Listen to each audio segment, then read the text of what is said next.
Entrevista con Jenny González Arenas, secretaria general del ESPAGUAS. Gracias por continuar con nosotros aquí en Informativo NTR. Está con nosotros en el estudio Jenny González Arenas, secretaria general del Sindicato del Personal Académico.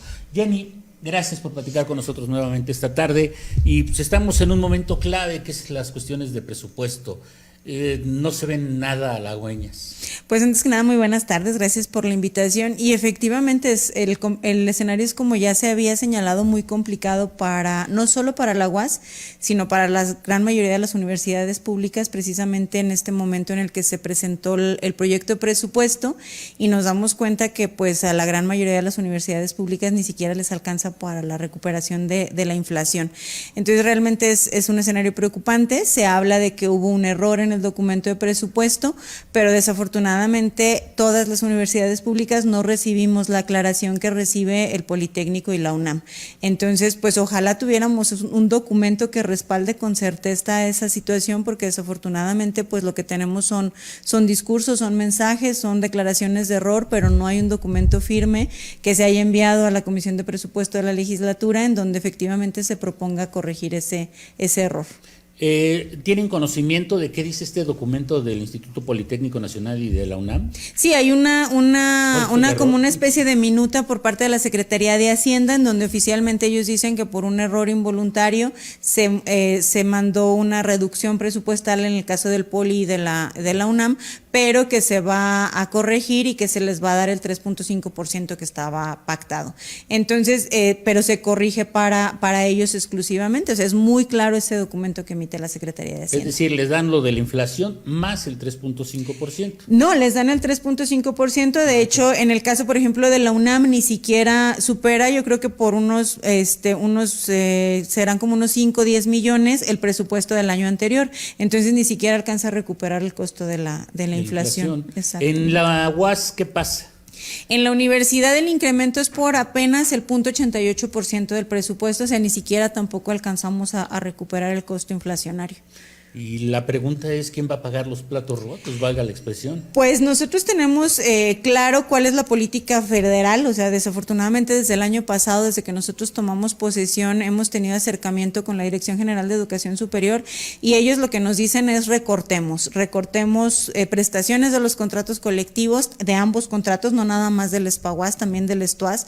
Ellos dicen que tenemos que entrar en una política de austeridad, etcétera, pero desafortunadamente pues eso no lo vemos claro, ¿no? Vemos como efectivamente a nosotros como docentes nos están exigiendo de manera reiterada que sacrifiquemos prestaciones, pero la realidad es que el problema no está en la planta docente, sino en los funcionarios de la universidad. Nosotros hemos estado haciendo cálculos de acuerdo a la información que está publicada en la Plataforma Nacional de Transparencia, y la nómina de funcionarios está por encima de los 200 millones, cuando realmente tienen presupuestada una nómina de 90 millones. Entonces, pues eso habla precisamente de que ahí hay un problema, y no somos los docentes los que estamos generando ese conflicto. Entonces, hay que poner atención precisamente en ese tipo de situaciones, y que si empezamos a corregir de una manera real, pues nosotros estamos dispuestos a trabajar de manera conjunta con el Estado, con la Rectoría, para poder gestionar, pero yo creo que aquí sí hay que decirlo muy claro, quien está generando el problema es precisamente la burocracia universitaria, que por muchos años exactamente se han dedicado pues literal a servirse con la cuchara grande. Por ejemplo, hay prestaciones de docentes que están en el contrato colectivo de docentes y que ellos se pagan como funcionarios con su salario de funcionarios. Entonces, claro, o sea, por ejemplo, en el caso por ejemplo, de un docente con 20 años de antigüedad, estaría recibiendo una prima de antigüedad, aquel docente que está en el tope salarial, por ejemplo, de a lo mejor 110,000 pesos, y el rector con 20 años de antigüedad recibe una prima 3 veces más grande o 4 veces más grande, porque recibe una prima por encima de los 400,000 pesos. Entonces, pues obviamente que aunque sean poquitos, porque realmente tampoco son poquitos la nómina de funcionarios, pues sus prestaciones se multiplican. Hay funcionarios, por ejemplo, del ESTUAS que están cobrando prestaciones del ESPAGUAS, y se las pagan no nada más con el otro contrato que es el de nosotros, sino que encima de todo se las pagan como funcionarios. Entonces, hay toda una serie de medidas que se deberían de hacer en la universidad para poder de verdad tener una política de austeridad austeridad y que pudiéramos decirle a la federación, pues estamos poniendo de nuestra parte, ayúdanos con más recursos, pero desafortunadamente no se hace. Y el otro tema, pues es el tema de gobierno del Estado, ¿no? Cuando dicen es que el gobierno del Estado no aporta la parte que le corresponde, y es real. En el caso afamado 5% que nos descuentan cada vez que, perdón, es que nos 10. cobran. Es 10. Ya es el 10% desde el 10% Tello. que nos cobran como apoyo a la universidad. ¿El gobierno del Estado no se los entrega? Exactamente. Lo que pasa, por ejemplo, en Guadalajara, bueno, en la UDG. En el caso de la UDG, ellos salieron a las calles, marcharon, acompañados sus dos sindicatos del rector, y le exigieron al gobierno del Estado mejor aportación. Entonces, está el presupuesto federal, está el presupuesto estatal, y hay una aportación fija del ingreso de la entidad. En el caso de Zacatecas, nosotros desde hace muchísimos años tenemos ese porcentaje del 5%, que después con Tello se hizo del 10%.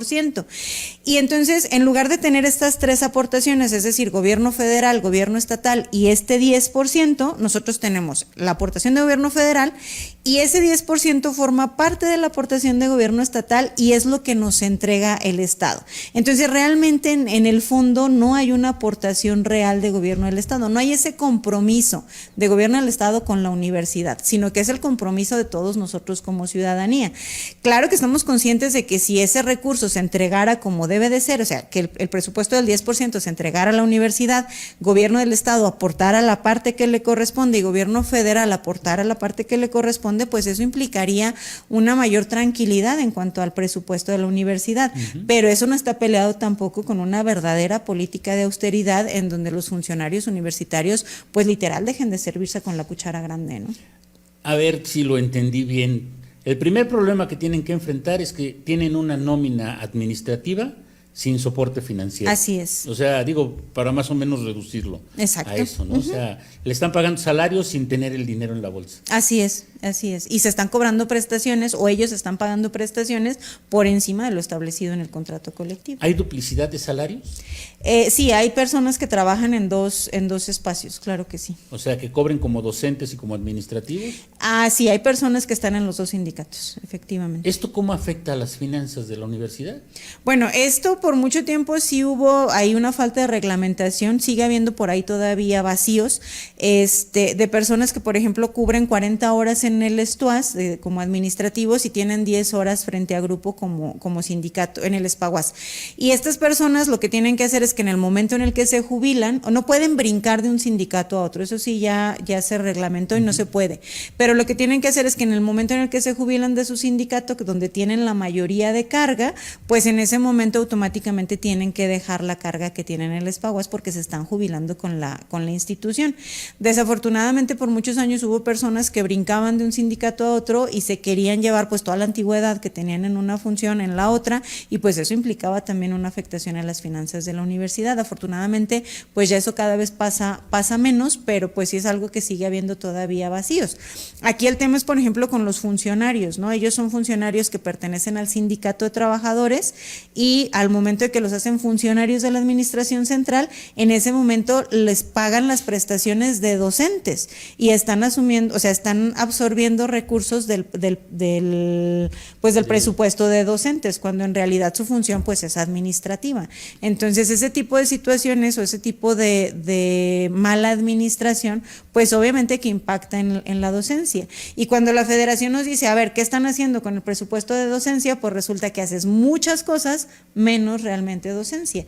Y es ahí donde empiezan los problemas administrativos. Ahora, el rector dice que no tienen un plan B, que le apuestan todo a la gestión, pero hasta donde hemos visto a lo largo del año ha estado gestionando sin llegar a puerto, vamos. Sí, no, o sea, yo creo que la gestión la tiene que hacer. El problema es que tenemos que tener algo concreto, porque finalmente los maestros y las maestras universitarias, y yo creo que todos, porque también involucra a los compañeros del STUAS, pues están esperando sus prestaciones de fin de año. Ya trabajamos un año, ya nos dedicamos un año a nuestras labores, y pues ya es un derecho que tenemos adquirido. Entonces, el seguir prometiendo que no va a pasar nada y que no debe nada, pues realmente es una una promesa que está en el aire y que difícilmente se va a cumplir. Hoy en la mañana, por ejemplo, lo escuchábamos declarar que no debe nada. Sí le debe al sindicato, por ejemplo, a nosotros nos debe pues más de 5 millones en lo de la fundación, que debería de haber pagado desde hace ya varios meses y no nos está pagando, que a los maestros les está reteniendo y no nos está enterando, y eso implica pues una merma en el ahorro de los maestros. La cuota sindical también tiene más de 3 meses que no nos paga y se le está solicitando que se haga el pago de manera inmediata y nada más nos dicen no hay dinero y no hay dinero. Entonces, pues es un discurso el que dice cuando tiene que pagar, y es otro discurso muy distinto cuando sale a los medios a declarar información, ¿no? Entonces, pues si no se debe nada, pues también que nos pague, ¿verdad? O sea que se está manejando en un doble discurso. Exactamente. El rector Rubén.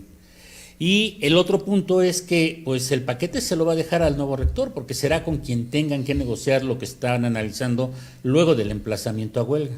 Exactamente, o sea, la falta de responsabilidad, y no solo de esta administración, de todas las administraciones pasadas ha sido esa. El emplazamiento a huelga del año de elección, pues lo toman como una medición de fuerza, desafortunadamente, y aquí quienes padecemos toda esta situación pues somos los docentes, porque vemos nuestros derechos precisamente en vilo. ¿Qué sucede? Que los toman como votos, o sea, literal, les dicen a los maestros, te voy a meter a la nómina, te voy a subir a la nómina, tienes que votar en las elecciones, vas a votar para hacerme el favor, y a la hora de la hora lo que sucede pues es que dejamos un montón de prestaciones pendientes de pago, pero fueron compromisos políticos que se adquirieron precisamente en el marco de una contienda electoral, ¿no? No se toman decisiones institucionales en esta universidad, sino decisiones personales, y eso pues es lamentable. Y sí se ha visto, ¿no?, este impacto político, que porque las aguas se están moviendo bastante al interior de la universidad de cara a este proceso electoral. Ahora ¿ven ustedes un riesgo de no conseguir lo que están pidiendo o conseguirlo a la baja, muy a la baja? Pues nosotros tenemos muy claro lo que queremos. Hay muchas cosas del pliego petitorio que realmente no implican un costo administrativo, que implican una decisión de respeto institucional al sindicato, pero que desafortunadamente tampoco implican voluntad. Por ejemplo, en el caso de, nosotros lo hemos solicitado que se retire al ingeniero Gustavo Delgadillo y a la doctora Jennifer Rentería los puestos que ocupan, porque ellos violentan los derechos de los compañeros. Eso no implica dinero, implica quitarlos. Es más, quitarlos a ellos implicaría un ahorro, porque realmente son de las personas también que más ganan en la universidad y que más violentan derechos universitarios. Entonces le hemos dicho, retírelos porque el contrato nos faculta para objetar a estas personas, y el rector simple y sencillamente no lo hace. Entonces, a pesar de que es una medida que le puede ayudar políticamente, que le puede ahorrar recursos a la universidad, pues él prefiere mantenerlos ahí. Entonces, son decisiones que no cuestan dinero, pero que desafortunadamente pues implican eso, ¿no? Una decisión política que va a tener consecuencias. La información, que nos comparta la información de la nómina, que nos comparta la información de las finanzas, que nos comparta la información de los pagos que se hacen al ISSSTE, de los pagos que se hacen de impuestos, de los pagos que se hacen a los diferentes proveedores. Es un acto de transparencia que tampoco implica recursos y tampoco lo quiere hacer. Entonces hay muchas cosas en el pliego petitorio que sí implican dinero, pero muchas otras no, y pudiéramos empezar por esas, pero desafortunadamente pues el rector simple y sencillamente no tiene esa voluntad. Y digo, para cerrar el círculo, tenemos todos los conflictos académicos. Se perdió casi un mes de clases conjuntando los paros que hubo solo en este semestre. ¿Cómo recuperar eso? Yo creo que ahí los maestros han mostrado mucha disposición y sobre todo mucha conciencia de que tienen que recuperar. Hay un compromiso académico de la docencia, de que hay que recuperar contenidos, de que hay que tratar de cubrir esos contenidos que están en los programas, y sin perjudicar a los muchachos, obviamente, sin tomar medidas de represalia, ni mucho menos, porque los menos responsables aquí son los alumnos. Y por parte de los docentes siempre ha habido ese compromiso de ponernos al corriente, de buscar la manera de agotar contenidos. Sin embargo, vemos que al final del día quien menos voluntad tiene aquí pues es la administración central, ¿no? Porque ellos siguen utilizando el discurso de que los paros son los que están afectando la matrícula, cuando la realidad es que no es así. Cada vez la universidad sigue teniendo más demanda, sigue habiendo mucha confianza de la sociedad en la docencia de la universidad, en los programas de la universidad, pero también hay que decirlo, ese es trabajo de los docentes, es trabajo de los compañeros y de las compañeras que están en el salón de clase. No es la imagen que el rector ha generado ni los directores han generado, porque realmente para muchas de las cosas que se presumen en esta universidad son esfuerzos individuales, ¿no? Se habla, por ejemplo, del número de SNIs, y el número de SNIs crece en la universidad porque el maestro se esfuerza por lograr ese reconocimiento. No hay un apoyo institucional a la investigación, no hay un fondo que nos ayude como docentes, por ejemplo, a publicar en otros espacios, a salir a congresos. Esa es una de las demandas, por ejemplo, de muchos docentes, que no hay apoyo para asistir a congresos, para presentar ponencias, y esa es una función de la administración que no está cubriendo. Pero cuando se trata de presumir SNIs, pues así rápidamente salen todos a decir, crecimos en el número de SNIs, pero es un esfuerzo individual de la planta docente, ¿no? Entonces, al menos en ese sentido, los compañeros y compañeras están comprometidos en recuperar el tiempo que se pudo haber perdido en los paros, pero también seguiremos exigiendo que se cumpla por parte de la administración y que se deje de violentar los derechos de los compañeros, porque más parece un chantaje que un verdadero compromiso con la sociedad. Jenny, pues agradezco mucho que platicaras. No, al contrario, muchísimas gracias por la invitación. Se antoja complicado el cierre del año en la universidad.